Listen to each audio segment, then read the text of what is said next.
Salutare tuturor și bine ați venit pe canalul meu. Astăzi vorbim despre omul momentului Nicușor Dan, care a fost ales președinte al României acum doar câteva zile. Cine este el cu adevărat și cum a ajuns în cea mai înaltă funcție din stat? Hai să vedem.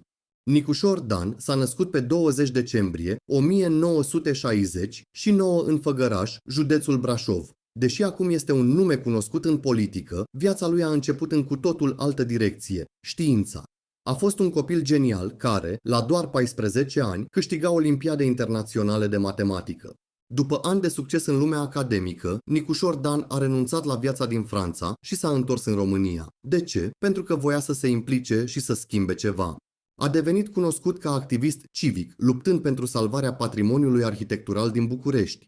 În 2008 a fondat asociația Salvați Bucureștiul, iar de acolo a început totul. În 2011 a intrat oficial în politică, fondând Uniunea Salvați Bucureștiul, care mai târziu a devenit USR, Uniunea Salvați România. A fost un politician atipic, calm, calculat, dar determinat. A candidat de mai multe ori la primăria capitalei, reușind în 2020 să o învingă pe Gabriela Firea și să devină primarul general al Bucureștiului.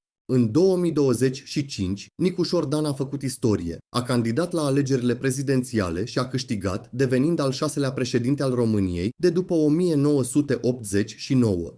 Susținut de o alianță largă, a promis modernizare, digitalizare și o luptă serioasă împotriva corupției. Una dintre prioritățile sale este digitalizarea administrației publice. Nicușor Dan a declarat că românii trebuie să interacționeze cu statul fără hârtii, fără cozi și fără birocrație. Totul, de la taxe până la acte oficiale, ar trebui să fie accesibil online. De asemenea, a pus accent pe transparență totală, a promis publicarea tuturor contractelor de stat în timp real pe o platformă accesibilă oricui. În plan extern, vrea să întărească parteneriatul cu Uniunea Europeană și NATO, dar și să promoveze o Românie modernă și respectată pe plan internațional. Pe partea de educație, susține o reformă profundă, mai multă autonomie pentru școli, investiții în infrastructură și un sistem bazat pe performanță, nu pe politică.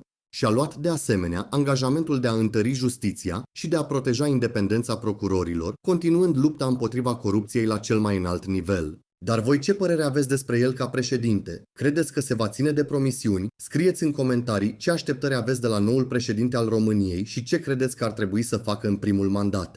Dacă ți-a plăcut acest video, nu uita să dai un like, să te abonezi la canal și să activezi clopoțelul pentru a nu rata alte clipuri interesante despre oameni celebri, evenimente importante și curiozități din România și din lume. Până data viitoare, rămâi informat și curios!